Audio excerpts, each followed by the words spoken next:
Welcome back. In 2016, Colten Boushine, a 22-year-old member of Red Pheasant First Nation, was killed from a gunshot in the back of his head when a vehicle he was in with friends entered onto rural farm property. The owner of the farm, Gerald Stanley, was charged with second-degree murder. Last year, an all-white jury found him not guilty.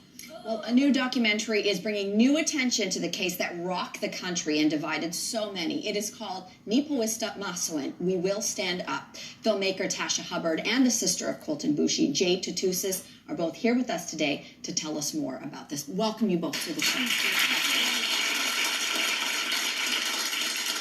Tasha, I want to start with this because in the beginning of the documentary, you talk about this kind of complicated relationship the Prairies has with its Indigenous people. Tell us more about that. What does it mean? Well, I would probably flip it and say that Indigenous people have a complicated history. We'll say it that way. With its newcomers who showed up. And I guess it's about the way in which the land was settled. You know, it wasn't done fairly.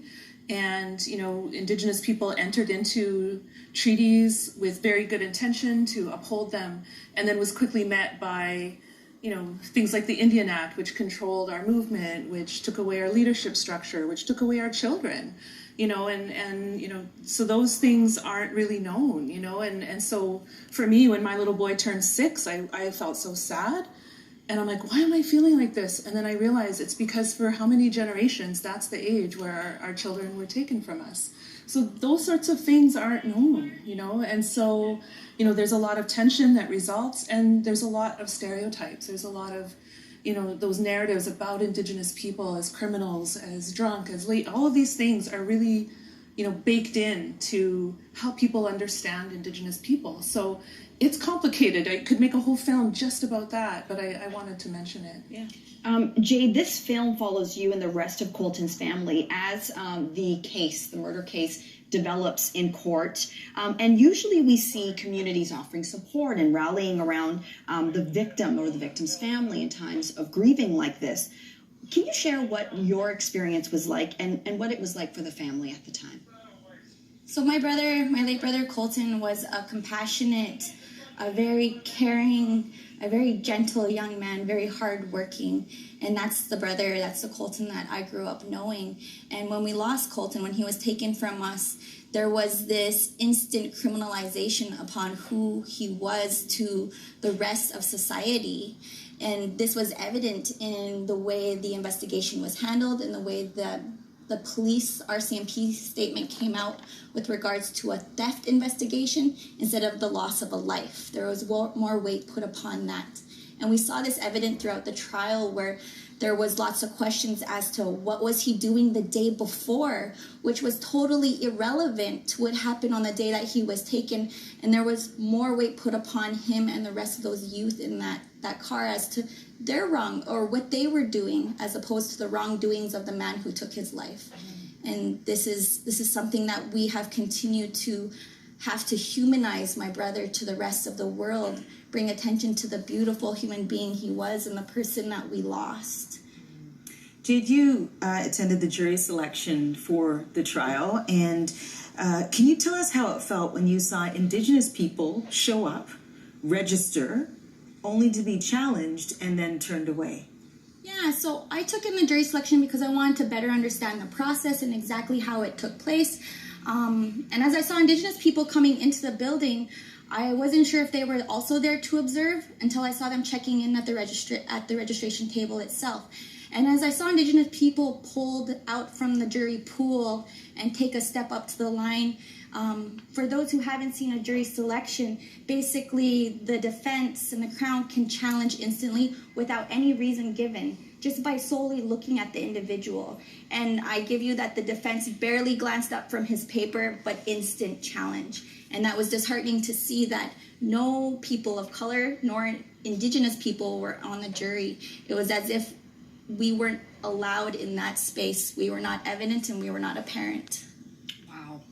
So Tasha, you made the decision to turn this story into a film, and I want to get into that story a little bit. What prompted you to decide, I need to put this in a film? Well, like so many others, I was just so stunned by what happened and just how quickly it escalated from the moment they entered to the moment where a young man's life was taken. And so, you know, I had my son and my nephew who are in the film. I had them with me, and, you know, they were little boys of 9 years old, and, you know, looking at them going like, how are you going to get viewed? How are you going to get treated? And, you know, thinking about, you know, how, you know, our children mean so much to us, right?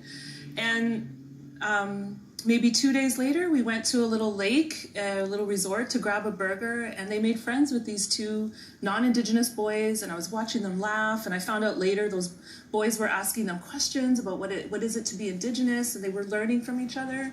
And then the mom of those boys saw that her sons were talking to my boys, and she just grabbed them and took them away. And I just thought, you know, this is where these things start, right? Because now those boys are going to think there's something wrong with Indigenous people, and that's been the narrative. That's been the narrative set by media, by movies, you know, by the education system.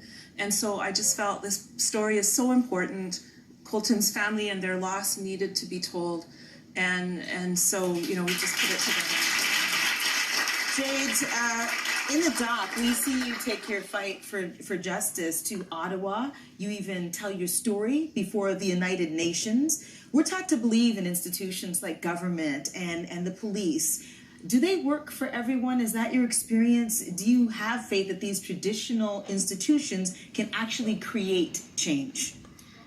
I would say that we're all taught differently, that we all have different experiences with regards to these institutions, and that could be a factor of our skin color, to our gender, to the places in which we live, and that is evident here in that the institutions do treat people differently. And as an Indigenous family within this country, this Canadian legal system definitely treated us differently. I would ask the question that if this had taken place to a non-Indigenous person, would they have been treated the way we were? And a lot of the times I met with no. It's a very good question. I also want to ask you this one. What do you want people to get out of this film? I want them to gain a better understanding and awareness to the Canadian legal system and the way it treats Indigenous people as victims and as families. But most of all, I want the Indigenous youth across the nation to know that they are valued, that we love them, and that they are not the stereotypes and the narratives painted by these systems, not historically and not today, and that Nipa Wastaman, we will stand with them. We stand, we will stand. Jade, how is, a little bit of time has passed, not really that much, but how is the family doing? With regards to the film, we are looking forward to sharing it with the rest of the world. So I really hope that people come into it with an open mind and are open to learning and reflecting upon their stance and their responsibilities to the change as well. And one more question for you, Tasha, because we asked it of Jade. What do you want the takeaway to be as a filmmaker? Well, I want people who find themselves not knowing a lot about Indigenous people and the history around this country, you know, to take it upon themselves to learn and to, you know, figure out what are the gaps in the knowledge and you know, learn that, because ultimately, you know, we want a future together. We want a future for our children in our own territories where they're safe and they're loved, and that's going to take work from all of us, not just Indigenous people, but you know, but Canadians.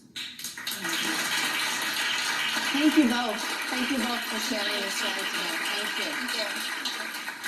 All right, we want to let everybody know the documentary is called Nipa Wistamasuin, We Will Stand Up. It is making its worldwide premiere tomorrow night. It is opening this year's Hot Docs Canadian International Documentary Festival. And by the way, it is the first film by an Indigenous filmmaker to do so. Congratulations. Congratulations.